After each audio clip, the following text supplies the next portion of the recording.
On a Tuesday in March, standing in our kitchen, Veronica informed me that I couldn't afford lawyer Kenneth Ashford, who charged $800 per hour. She crossed her arms and seemed to have already prevailed. "You can't afford him, Dylan," she stated, tapping her manicured nails on the countertop I paid for. "You'll show up with a bus bench attorney while I walk out of that courtroom with full custody in this house." At that moment, I was loading the dishwasher. Our children, Isabel, 7, and Ethan, 5, were at my mother's place for the afternoon. Maintaining composure, I responded coolly, "We'll see." She laughed, suggesting that was all I had. She had already met with Kenneth Ashford 3 times and said he was confident of his case given my work schedule and her flexibility as a consultant. He had won 41 out of the 43 custody cases he handled in the past 2 years. Kenneth Ashford, a name frequently used as a tool against me. He was the costliest divorce lawyer in the state, well known for draining his adversaries financially and securing custody decisions that should have been balanced. He represented the wives of 3 professionals I know, all of whom lost their children and future finances as a result. One of them, a colleague named Bradley from my firm, was forced to sell his vehicle to meet alimony payments. "I listened when you mentioned him for the first dozen times," I said, placing the dish in the rack with deliberate precision. "Good, because you need to grasp the reality here." She moved nearer, her voice softening to a tone she used when she wanted me to feel insignificant. "You work 60-hour weeks in finance. I work from home. You travel twice a month for client meetings. I'm always present. The children are accustomed to my routine." In the narrative ahead, it's crucial to comprehend a significant detail. A mere 5% of divorces result in trials. The rest are settled beforehand. The reason is clear. A single 2-day custody trial can incur $25,000 in legal fees. Top divorce lawyers often have another strategy besides winning in court. They aim to financially drain the opposition until they can no longer afford to persist. Thus, selecting the right attorney can determine the outcome even before a judge examines your case.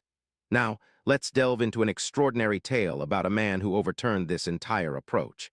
How could a judge disturb their stability for a father who's seldom at home?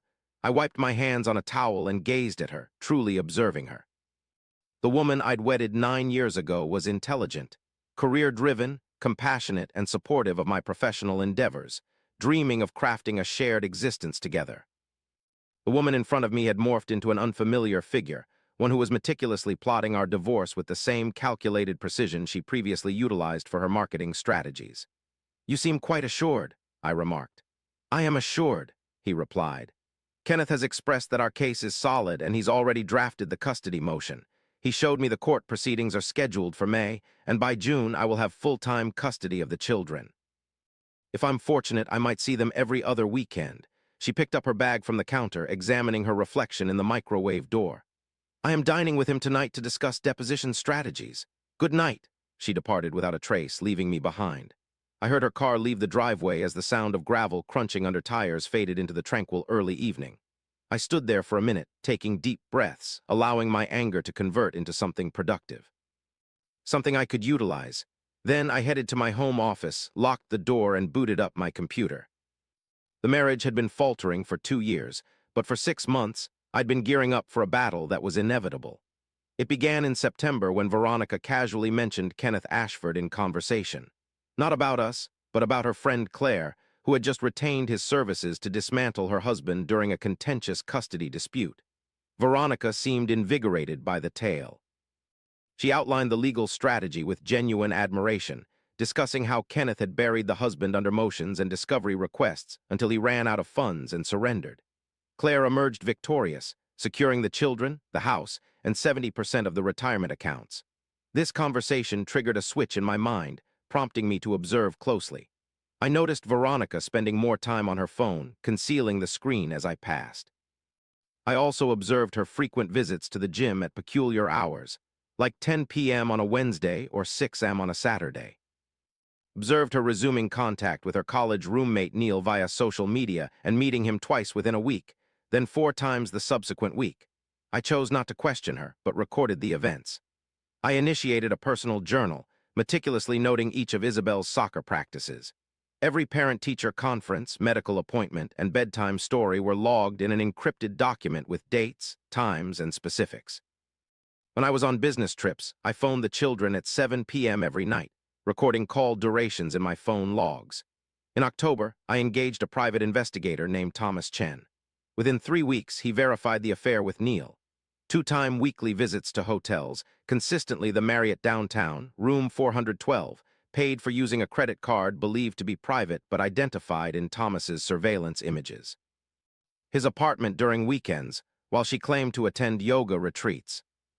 The images were meticulous, time-stamped, acquired lawfully through observation from public areas. However, I sought more than proof of infidelity. I yearned to comprehend her approach. Thomas assisted me in installing a voice-activated recorder in our shared vehicle, which was legally permissible as per the laws in our state. Over 2 months, the recordings provided all the insights I needed. Veronica had been contemplating divorce since August.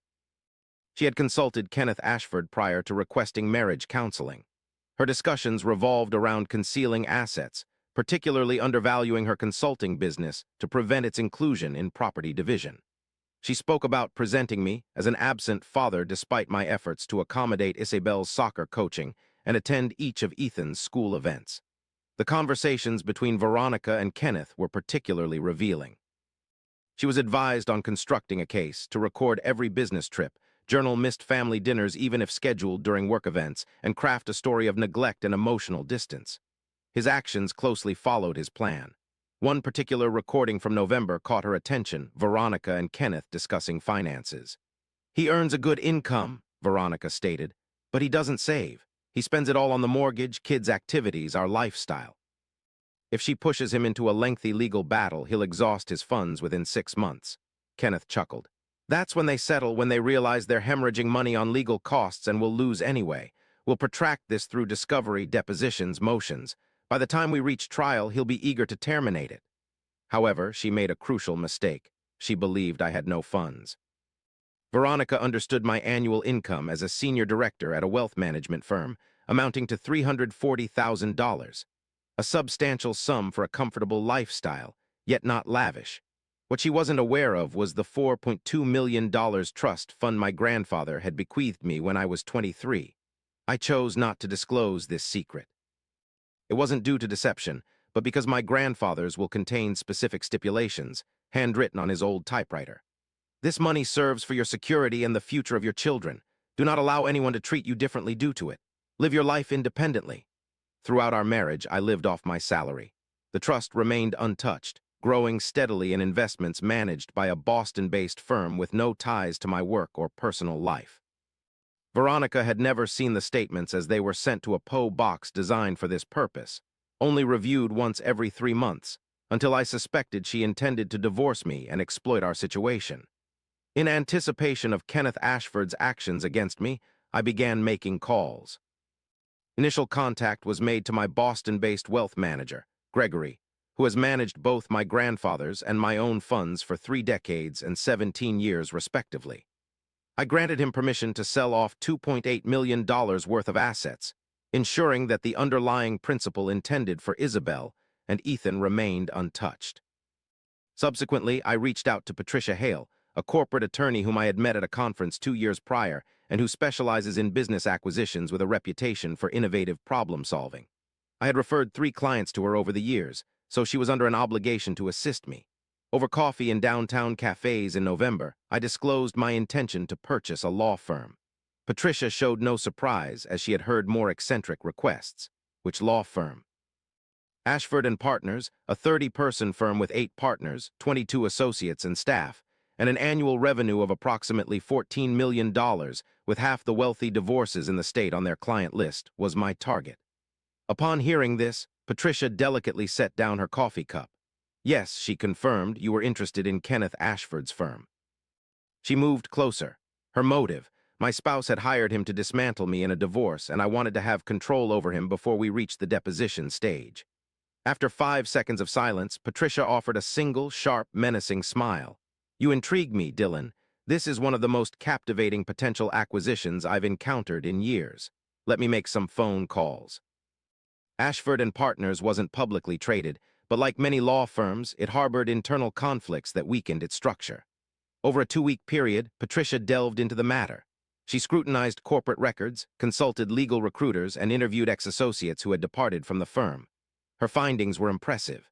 Kenneth Ashford, the principal partner and the firm's public persona, was renowned for his courtroom triumphs and aggressive strategies. However, he owned only 35% of the equity.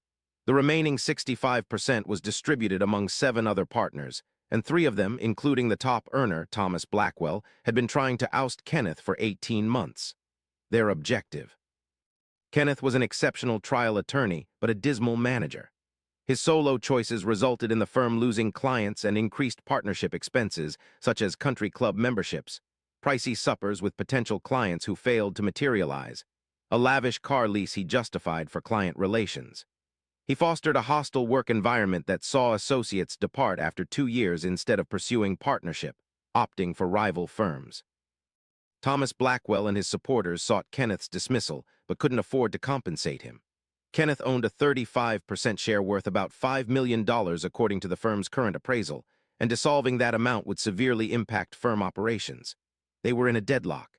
However, Patricia arranged a gathering with Thomas when I brought cash and a non-legal firm economy-related motive. We met at a downtown steakhouse on a Friday evening in December. Thomas was 53, with silver hair and a weary appearance.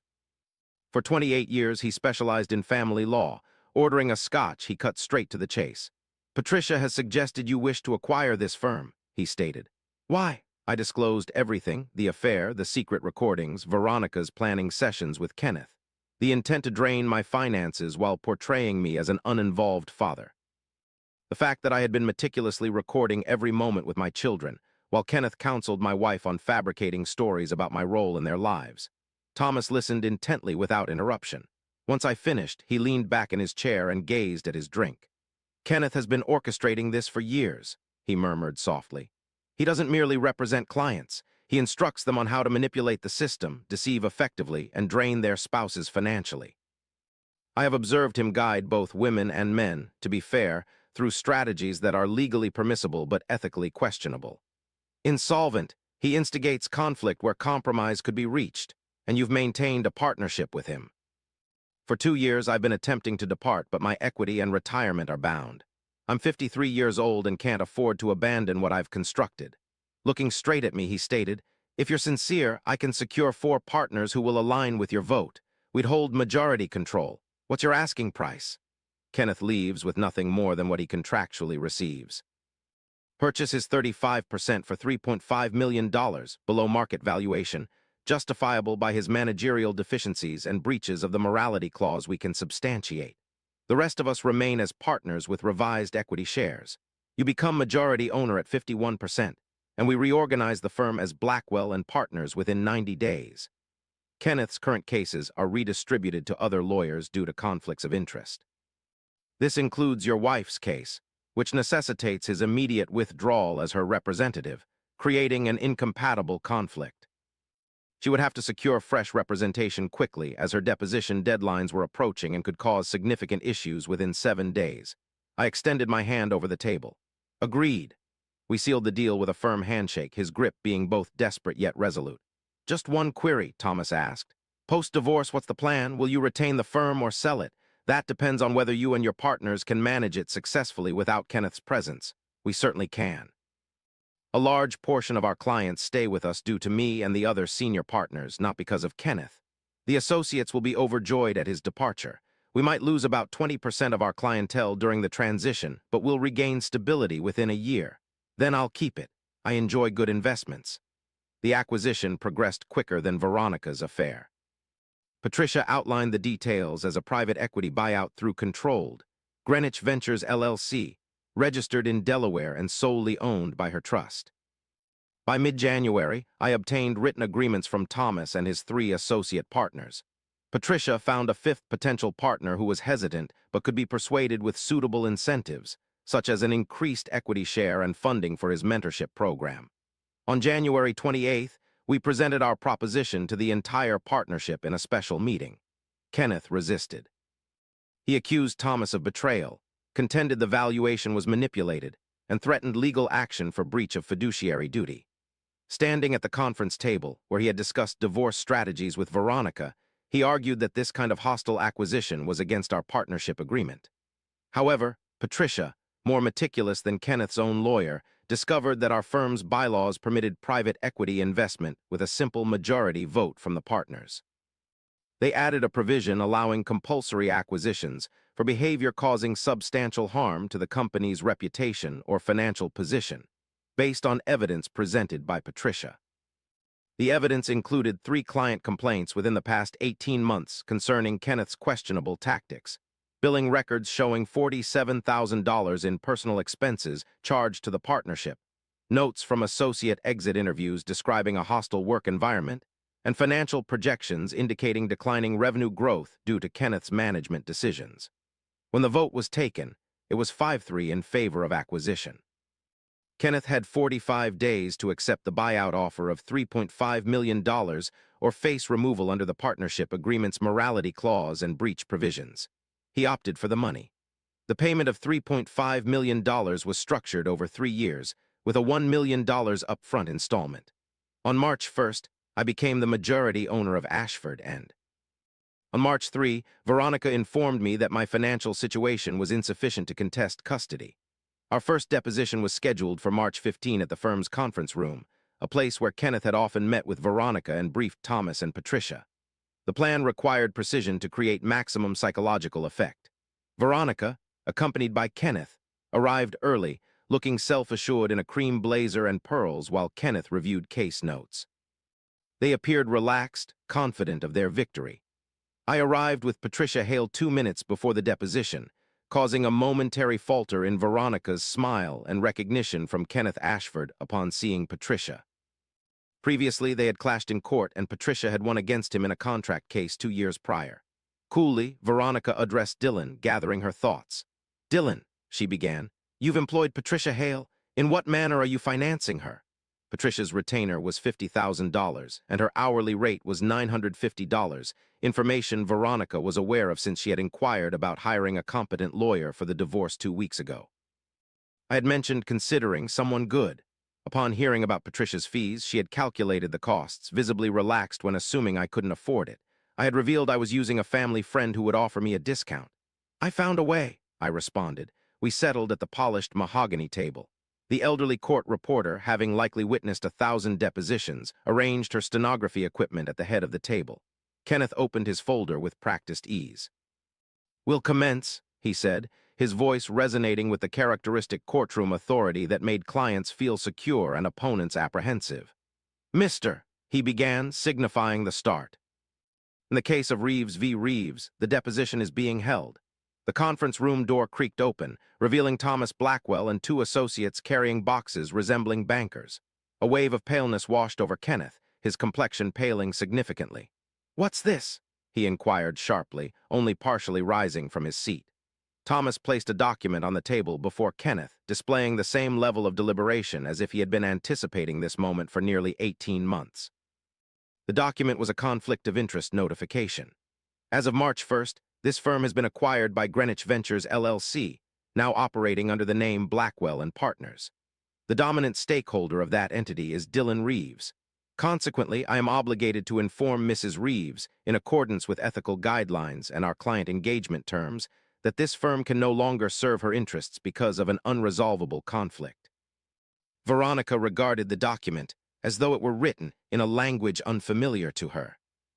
Thomas added, revealing a hint of satisfaction despite maintaining professionalism, "We're segregating and securing all case files, notes, and confidential communications related to Reeves v. Reeves to prevent any potential misuse. Mrs. Reeves, you'll need an independent legal representative promptly as Mr. Ashford can no longer advise you in this matter." Kenneth rose fully, protesting. "This is unethical. This is, Patricia, there's no way this will stand up." Patricia spoke coolly. "There are rules about business acquisitions, partnership agreements permitting equity changes with majority votes, and conflict of interest guidelines that you've cited frequently in many cases." She pulled out a file. "I have the documented vote records here for the partnership change, fully justified with appropriate notice given to all partners. You agreed to the buyout, Kenneth. You accepted the money, which implies you no longer have a right to challenge firm management. Decisions?" Veronica looked at me, her expression shifting from confusion to horror and settling on betrayed anger. "Did you buy the firm?" she asked softly. I affirmed with a steady voice, using the same tone as when loading the dishwasher weeks ago. Yes, I bought the firm, I said, but remember, you thought I couldn't afford it, you said. She was now stammering, her poised confidence slipping away. I said we'd see. I leaned back in my chair slightly, holding her gaze. You believed I was financially struggling because you wanted me to be weak to justify your plans. You thought I'd show up with an inferior lawyer and Kenneth Ashford was untouchable because you never saw me fight back. Your assumptions were costly, Veronica. She turned to Kenneth, her eyes wide now. Make this right. Kenneth didn't meet her gaze, instead focusing on Thomas and the banker's boxes filled with case files, now owned by a law firm I controlled. He grasped the situation fully and the magnitude of his defeat. I can't, Kenneth whispered, displaying a vulnerability never seen since we first met. I no longer work here. Thomas offered Veronica a business card. You'll require new legal representation, Mrs. Reeves. I can supply a list of competent family law attorneys if desired. Given the current state, it would be wise to act swiftly. You have 7 days to respond to the custody filings submitted by Mr. Reeves' attorney yesterday, and locating capable counsel within such a short time frame will prove difficult.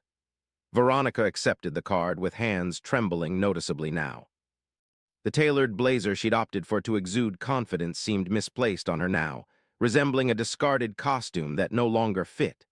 Patricia purposefully slowed as she opened her file, providing Veronica with ample time to process the situation. In our presence today, let's discuss these court filings.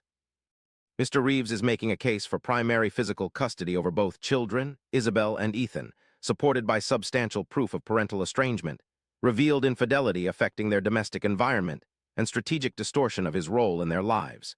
She pushed a pile of documents towards Veronica, the impact of their landing echoing unexpectedly. These are pictures dated over the past 6 months, capturing Mr. Reeves at every soccer match, school meeting, and medical checkup. Included are affidavits from the children's teachers, Ms. Rodriguez from Isabel's school and Mr. Ethan's kindergarten classmate Patterson is noted for his regular attendance and active participation. Here are phone records demonstrating he calls the children every night while traveling for work, with an average talk time of 23 minutes per call. Meanwhile, Patricia presented another folder, thicker in size, causing Veronica to flinch. Inside were transcripts of recordings made in Mrs. Reeves' car, where she conspired with Mr. Ashford to portray Mr. Reeves as an absent father. The legally obtained recordings have been reviewed by our ethics counsel and are admissible. Veronica trembled as she picked up the transcripts.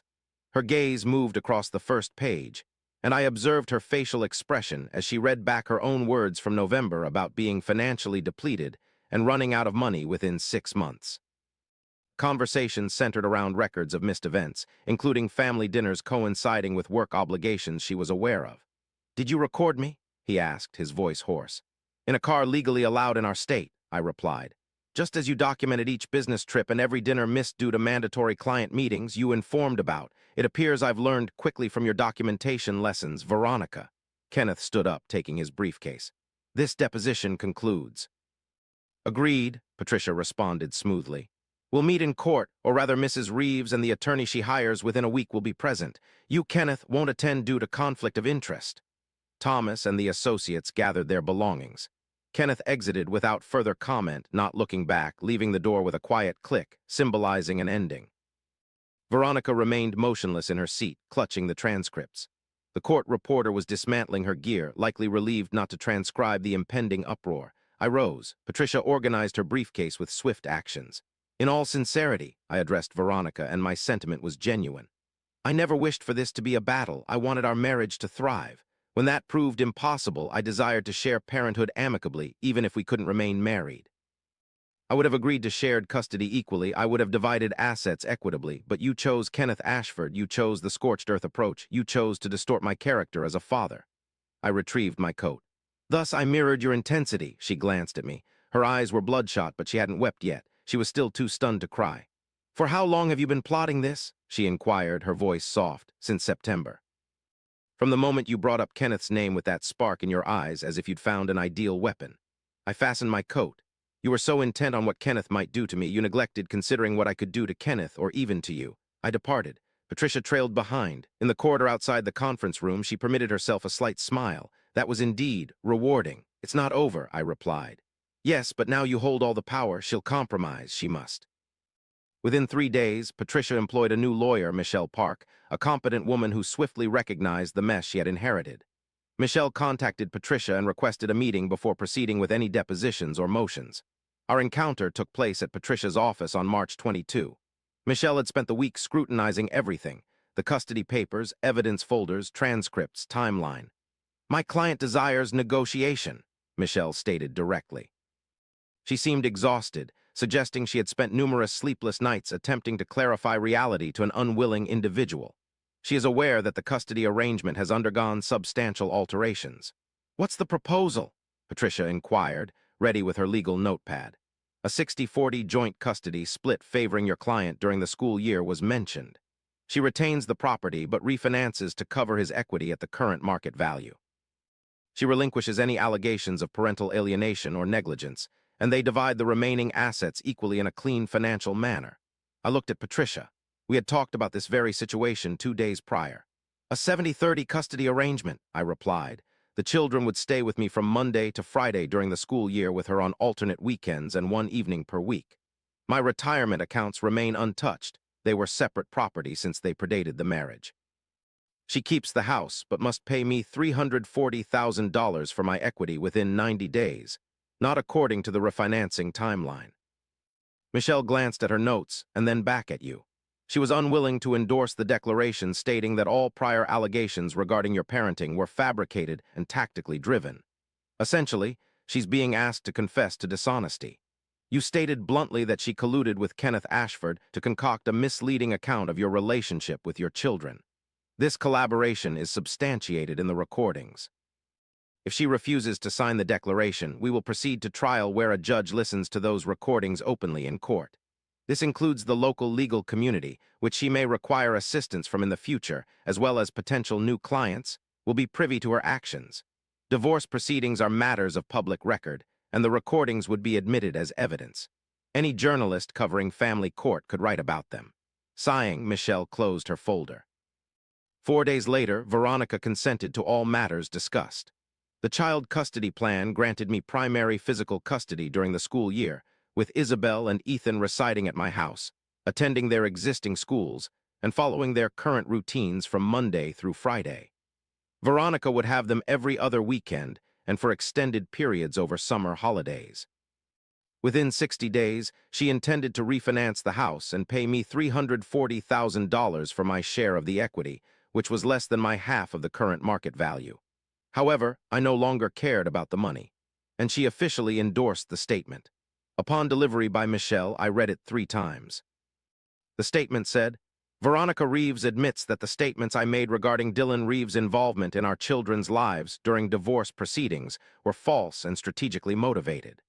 Dylan Reeves has been and continues to be an active, loving father to Isabel and Ethan Reeves. I regret any damage these false statements may have caused." 30th of April was the day our divorce was legally finalized in Judge Patricia Mornow's courtroom. A seasoned judge in her early 60s who'd witnessed a myriad of divorce cases throughout her 20-year tenure, she scrutinized the settlement agreement meticulously. Inquiries regarding custody schedule, asset distribution, and house refinancing timeline ensued. After thorough examination, she addressed us both through her reading glasses. "Mr. Reeves, are you content with these terms?" I nodded in affirmation. She then questioned Veronica. "Mrs. Reeves, your voice was barely audible." Again, she responded in the affirmative. Judge Mornow then officially signed the decree using a fountain pen, the sound of ink on paper echoing definitively. "The marriage is dissolved. The custody arrangement is as ordered. I expect both parties to honor this agreement sincerely." She looked at us alternately, subtly hinting that our children needed civil parents. We both recalled that incident. "Yes, Your Honor," we replied synchronously, and thus it concluded. On that sunny, balmy Friday of spring, I fetched Isabel and Ethan from school. The day was warm enough to dispel memories of winter's grasp. On our journey home, we paused for ice cream, a weekly ritual not in celebration but habit. Tradition held significance. Isabel opted for chocolate chip cookie dough, Ethan preferred vanilla with rainbow sprinkles, while I selected coffee, my usual predictability. "Will Mommy attend my soccer game tomorrow?" Isabel inquired, her chin smeared with chocolate ice cream. "I'm afraid not, dear," I admitted truthfully. "But I'll be there," I added.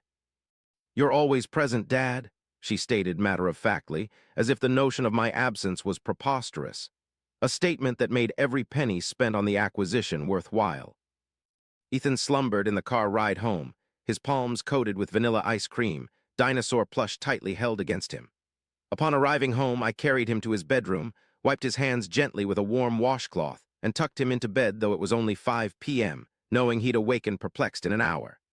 Isabel worked on her homework at the kitchen table while I prepared dinner, spaghetti with meat sauce, her preferred dish, as we both found comfort in its simplicity. Following our meal, we watched a half-finished movie together. I read 2 chapters from the Chronicles of Narnia to them, a book Isabel adored and Ethan tolerated due to shared bedtime hours. When they dozed off, I retired to my home office and opened my computer. I transferred $400,000 back into the trust fund, funds previously withdrawn for acquisition that had remained unspent. The company was thriving, demonstrating enhanced morale and employee retention after just 2 months of restructuring. I then checked my schedule. On the upcoming weekend, Isabel would participate in a soccer tournament with 3 matches scheduled for Saturday and possibly 2 more on Sunday should her team reach the finals. Ethan, meanwhile, was set for a field trip to the Science Museum midweek, at which point I had volunteered as a chaperone.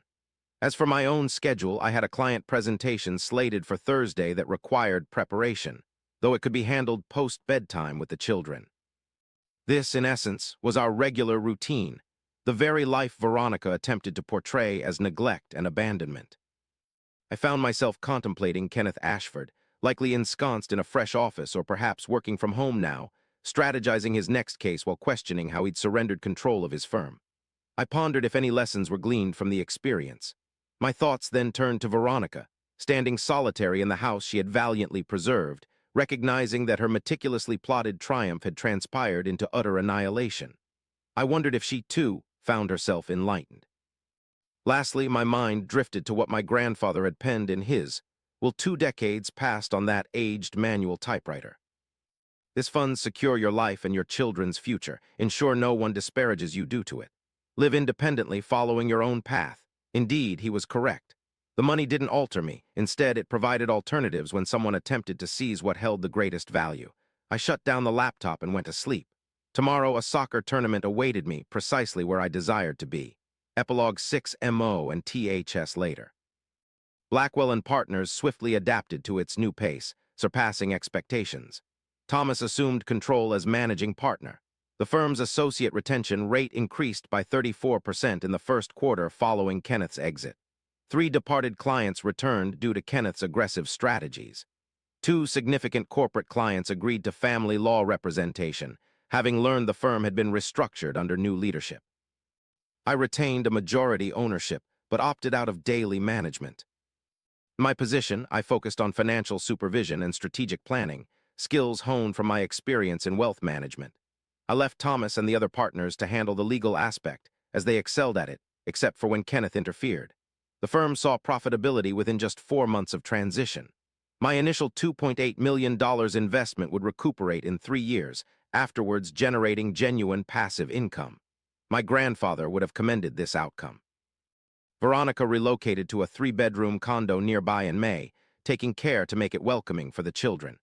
Isabel and Ethan found it acceptable, appreciating the pool, playground, and matching furniture similar to their rooms at my house for consistency.